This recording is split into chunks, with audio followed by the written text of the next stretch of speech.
জীবন এতটা সহজ নয়। আমরা যতটা সহজ ভাবি সংসার জীবনটা কিন্তু অনেক কঠিন।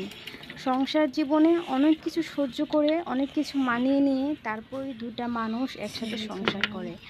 তো আজকে আপনাদের সাথে কেন এই কথাগুলো শেয়ার করতেছি এটাও আমি বলবো।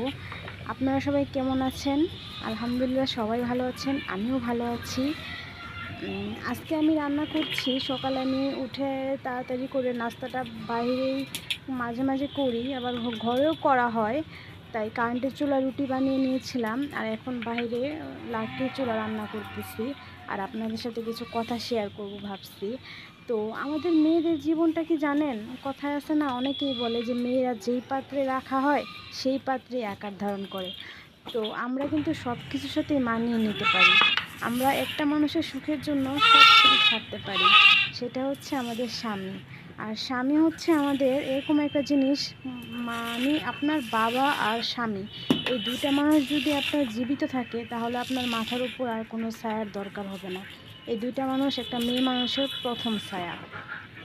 তো আপনারা সবাই কেমন আছেন? এটা অনেকেই চিনেন। এটাকে কার কোন জেলায় কী বলা হয় আমি জানি না। এটাকে আমার শ্বশুরবাড়ি এলাকায় বলা হয় ভাদাল। তো এটা আমি আগে কখনোই খাই নাই। এটা নাকি কলার মাঝে থাকে। তো ওনারা খায়, ওনারা খুব পছন্দ করে এটা। তো আজকে আমি এটা রান্না করব, ভাদাল রান্না করব। তো আপনারা সবাই কেমন, আমার রান্নাটা কেমন হয়েছে অবশ্যই জানাবেন। আমি আগে একটা সুন্দর করে পেঁয়াজ মরিচ ভেজে তারপরে এটা দিয়ে দিতেছি। পেঁয়াজ মরিচ যখন আমার ভাজা হয়ে আসবে তখন আমি ভাজালটা দিয়ে দেবো। আর ভাজালটা যখন আমার প্রায় একটু ভাজা ভাজা হয়ে আসবে, এটা আমার শ্বশুরের অনেক পছন্দের একটা খাবার ছিল একটা সময়। আর এখন আমি শিং মাছটা ধুয়ে কেটে নিয়েছি।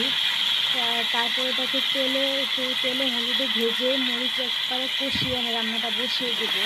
তো অনেকেই হয়তো বা অনেকভাবে রান্না করেন, আমি কিন্তু এইভাবেই মাঝে মাঝে রান্না করি। এক এক দিন এক একভাবে রান্না করি। মাঝে মাঝে কী মনে হয় জানেন? মনে হয় কি, কেউ যদি আম্মুর মতো করে রান্না করে বলতো তাড়াতাড়ি খেয়ে নাও। বা এখন আম্মুকে অনেকটা মিস করি। আমরা মেয়েরা শ্বশুর বাড়িতে এসে যেসব কাজগুলো করি তার একটু যদি নিজের মায়ের জন্য করতাম তাহলে আমাদের আর আমরা কিন্তু অনেক সময় ভাবি যে এভাবে শ্বশুরবাড়ির মন জুগিয়ে চলতে হবে, এভাবে।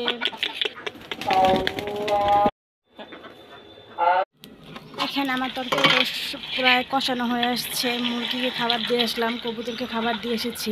আসলে গ্রামের পরিবেশটা কিন্তু ভালোই লাগে যদি আপনি মানিয়ে নিতে পারেন।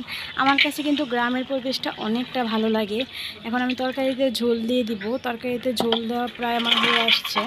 তো মুরগি, আমি বাসায় কিছু মুরগি পালার চেষ্টা, এই মুরগিগুলো কিন্তু আমার অনেক শখের।